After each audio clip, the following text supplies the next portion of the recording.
My name is Linda Parker, and for most of my 38 years of marriage, I believed being a good wife meant being patient, understanding, and forgiving.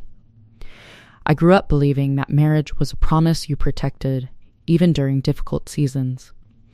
I believed two people could grow old together if they were willing to listen, compromise, and care for each other. But somewhere along the way, I became the only person protecting our marriage.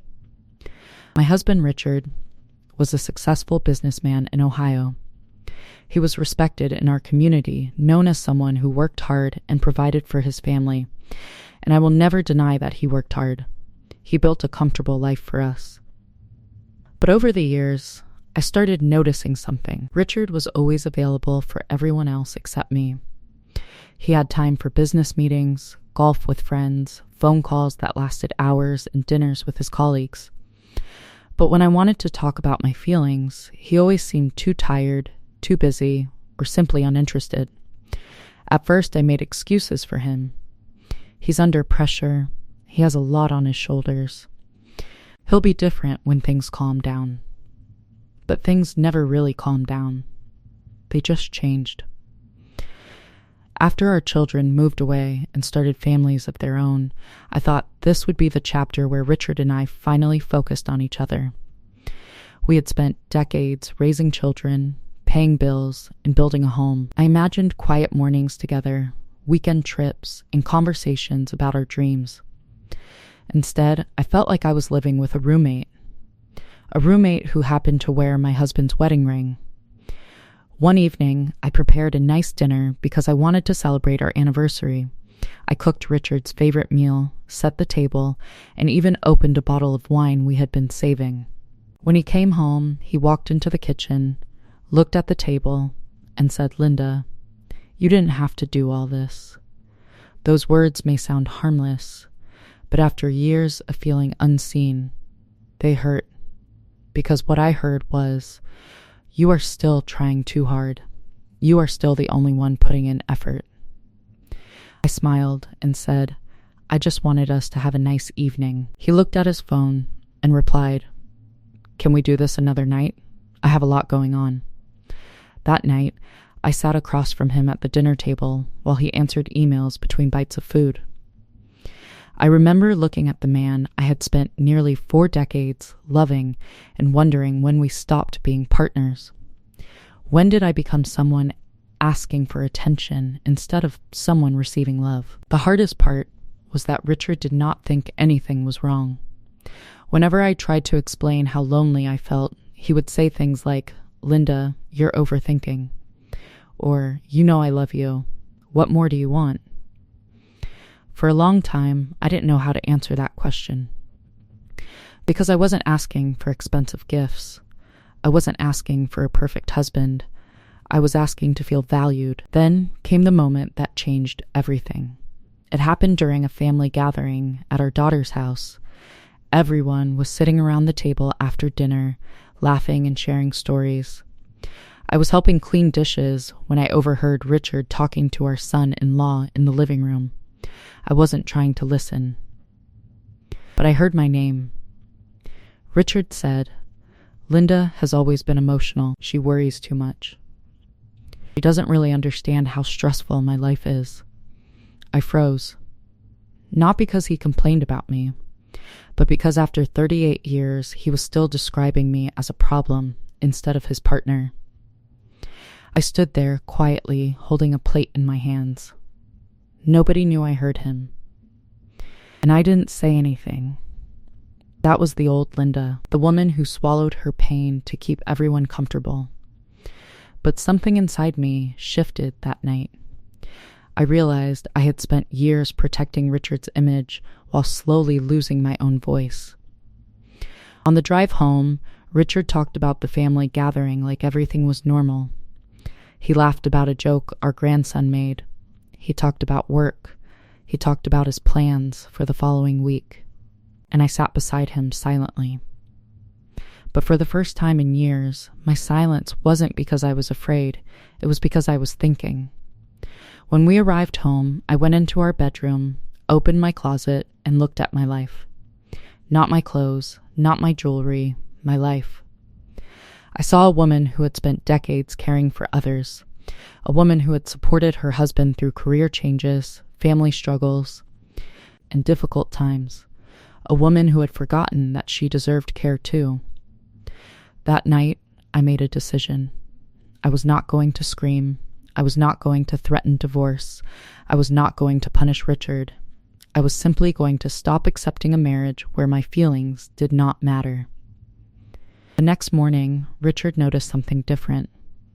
I didn't make his coffee. I didn't remind him about his appointments. I didn't organize his schedule like I had done for years. He walked into the kitchen and asked, "Are you upset with me?" I looked at him calmly and said, "No, Richard. I'm just changing the way I live." He laughed a little. "Changing the way you live? What does that even mean?" I took a deep breath. "It means I'm no longer going to disappear just to make everyone else comfortable." For the first time in a very long time, Richard became quiet. He stared at me like he was seeing me for the first time. But what happened next showed me just how much work our marriage really needed. Because Richard didn't apologize. He didn't ask how long I had felt this way. Instead, he said something I never expected. Richard's words stayed with me because they revealed something I had avoided admitting for years. He wasn't angry because he finally understood my pain. He was uncomfortable because I had stopped playing the role he was used to. For decades, Richard had counted on me being the person who adjusted, forgave, and stayed quiet. He expected me to carry the emotional weight of our marriage without ever asking him to carry any of mine. But that morning, I realized something important. A marriage cannot survive when one person is always giving and the other person is always receiving. Over the next few weeks, I started making small changes. I joined a local book club. I started taking morning walks with a neighbor I had known for years but never had time to spend with. I signed up for a painting class I had always wanted to try. None of these things were meant to hurt Richard. They were not revenge. They were reminders to myself that I was still a person outside of being a wife. At first, Richard didn't understand. One evening, he came home and saw me painting at the kitchen table. He looked surprised. "You're doing something new every week now," he said.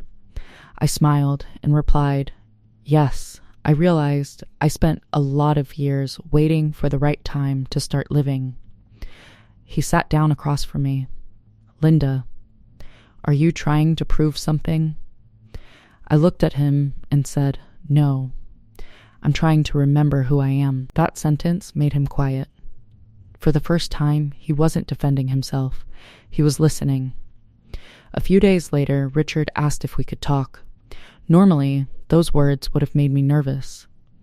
In the past, serious conversations usually ended with me apologizing for having feelings, but this time, I sat calmly and waited. He said, "I didn't realize how lonely you were." I didn't interrupt. He continued, "I thought because we had a home, a family, and a comfortable life, that meant we were okay." I looked down at my hands and said, "Richard, having a comfortable life is not the same as having a connected marriage." He nodded slowly. That was the first time in years that I felt like he actually heard me. But healing did not happen overnight. An apology does not erase years of feeling invisible. Trust does not return because someone says the right words once. Richard had to show me through his actions, and I had to learn something too. I had spent so much time blaming myself for the distance between us that I forgot I was allowed to have needs. I had convinced myself that asking for respect was selfish. It wasn't. It was necessary. Months passed, and slowly, things began to change. Richard started putting his phone away during dinner. He asked about my day and actually listened to the answer. He came with me to my painting exhibition when I completed my first piece. I will never forget standing there and seeing him look at my painting. He said, "I'm proud of you." Those simple words meant more than he probably understood, because for years, I didn't need him to be impressed by me. I needed him to notice me.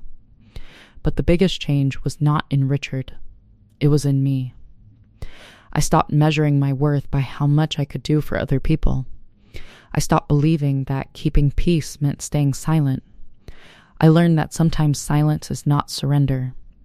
Sometimes silence is the moment you finally hear yourself. About a year after that difficult morning, Richard and I celebrated our 39th wedding anniversary. It was a simple dinner at home, no expensive restaurant, no big celebration, just the two of us sitting across from each other. Richard reached across the table and held my hand. He said, "Linda, I know I can't change the years where I wasn't paying attention, but I hope I can spend the years ahead showing you that you matter." I squeezed his hand, and I told him something I wish I had said much earlier in our marriage. I never needed a perfect husband. I needed a partner who saw me. He nodded. And that night, we didn't pretend the past never happened. We respected it. Because the truth is, some wounds leave marks, but marks do not always mean the story is over. Sometimes they remind us of what we survived. Looking back, I realized the biggest change in my marriage happened when I stopped waiting for someone else to give me permission to value myself. I didn't have to become bitter. I didn't have to seek revenge. I didn't have to hurt someone who hurt me. I simply had to stand up for the woman I had always been. For years, I thought being a good wife meant putting myself last. Now I know that love without self-respect is not love. It is losing yourself. And no matter your age, no matter how many years have passed, you are still allowed to choose yourself. You are still allowed to set boundaries. You are still allowed to say, "My feelings matter." Because the quietest woman in the room can still have the strongest voice. And sometimes, the most powerful comeback is not a fight. It is the moment you finally stop abandoning yourself. If this story touched you, please comment and subscribe. I have one question for you. Have you ever had to set a boundary to protect your self-respect? Let me know your answer below.